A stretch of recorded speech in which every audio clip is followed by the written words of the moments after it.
So a few years ago, this is really weird because a few years ago, I got a phone call from an older guy, older than me, who wanted help learning how to do email. They asked me, the person who has technical problems with Zoom and everything else. And I figured, you know, I actually know that I'm computer challenged, I'm Zoom challenged, I'm internet challenged, and I go through it anyway.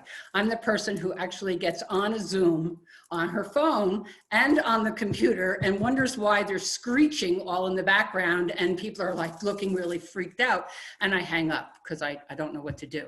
And that has happened. I disrupt places. So I said to this guy that I probably could help him do email. And drove down, he was down, you know, south a bit. And I drove to him and 6 other guys were there, which he didn't tell me about. They all wanted to learn how to do email from me. Not a great choice to start off with. So my plan was to help them. They offered me 25 bucks. It was worth a lot more than $25. I said yes, and an hour and a half, 2 hours later, I started back toward the city, and my goal was to grab a cup of coffee at the old Starbucks on Columbia Avenue, and I ran out of gas. I didn't know. I had a red Prius. You don't run out of gas with a Prius. I ran out of gas.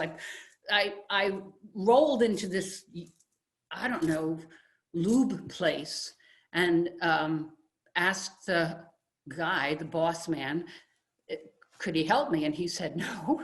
So he had no problems with boundaries. He said no, turned back to the car, started doing something with oil under the hood of a Buick, paid no attention to me at all. There were 2 other guys there. One of them was actually changing oil in the car. And the other guy was not so young, not so old, not so good looking, but definitely interested in me. Still don't understand that. And he said, I can help you.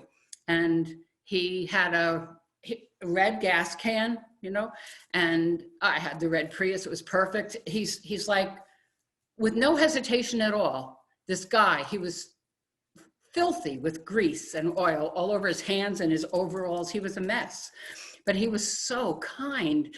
And he's reaching out to me with this red thing. He said, take this. And I'm like, you know, he said, and he reaches into his pocket and he hands me car keys. And he said, it's an old gal, but it'll get you there and back. He gave me his car. He told me where to go.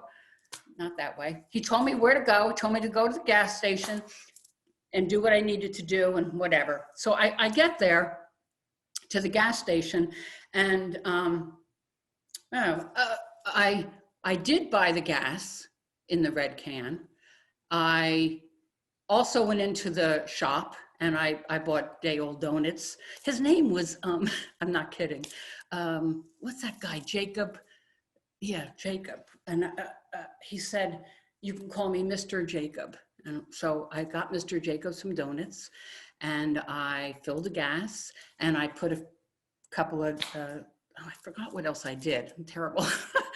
I forgot to tell you about the car. Can I go back? The car had it was really, he said it was a sad car. It was an old gal, and it really was. It had a smashed window in it. It had 2 hubcaps missing. It didn't have tread on. I was afraid to get in the car, but I was more afraid of the boss man who wasn't being very nice to me. So I did it. I took his car. I actually filled his car with maybe $5 and got my gas can, got him donuts, and I bought for myself a 6-pack. It was a hard day. I bought a 6-pack of water to clean the oil off of my car, off of my hands, off of the red can, off of everything. Thank you.